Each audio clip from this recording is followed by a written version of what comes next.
অসংখ্য নারী পুরুষকে দীর্ঘদণ্ডে শহীদ করে আসতেছে। এর সাথে একত্রতা ঘোষণা করে আমাদের পার্শ্ববর্তী দেশ পৌত্তলিক দেশ হিন্দুস্তান আমাদের মুসলমানদেরকে নির্যাতন করতেছে। আমরা তার প্রতিবাদে আজকে এই সমাবেশ দেখেছি। এই চক্রান্তের পিছিয়ে সবচেয়ে বড় দালাল রয়েছে জাতীয় সংঘ। জাতীয় সংঘ তাদের নাম দিয়ে এই মুসলমান ভুলের জন্য আমেরিকা, রাশিয়া, ফ্রান্স, ব্রিটেনকে সাহায্য করতেছে। আমরা মুসলমান, ওদের হাতিয়ার বন্ধ করতে হলে সর্বপ্রথম ওদের পণ্যপাল বর্জন করতে হবে। আমরা ইমানদার মুসলমান আজ থেকে প্রতিজ্ঞা করব, ইসরায়েলে একটা পণ্য খরিদ করব না, বিশেষ করে ভারতের মাল খরিদ করব না। দোকানে গেলে আমি যদি একজন মুসলমান হয়ে থাকি, এটা ভারতীয় ইসরায়েলে এই কথাকে জিজ্ঞেস করে নেব।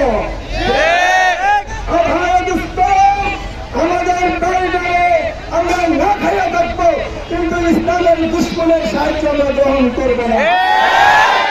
শেষ কথা হলো একত্রবদ্ধ হয়ে ইসলামের জন্য, ইসলামের দুশ্মনের বিরুদ্ধে আমাদের লড়তে হবে। বাসী উপস্থিত হয়েছে, সবার প্রতি আমার উদার আহ্বান রইল, সর্বদাকে আপনারা ইসলামের বিরুদ্ধে যারা দুশ্মনী করে তাদের বিরুদ্ধে এক হয়ে কাজ করবে। আমার শেষ কথা, আজ থেকে আমরা এই কথাই বলবো, ইসরায়েলের কোন পণ্যতা ধার করবো না, আরবের কোম্পানির কোন আরবের যারা নাকি কন্ট্যাক্ট করছে ওদের সাথে আমরা সম্পর্ক রাখবো না। আমার বক্তব্যের পর্যন্ত আমাদের ভাষার মসজিদের ইমাম সাহেব এখন শেষ দোয়া করে দেবেন।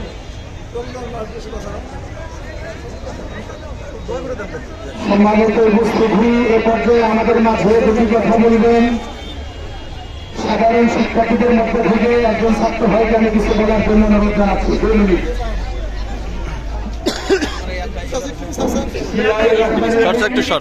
বাংলার জাতীয় বন্ধুরা, 1898 সালের যে জায়গা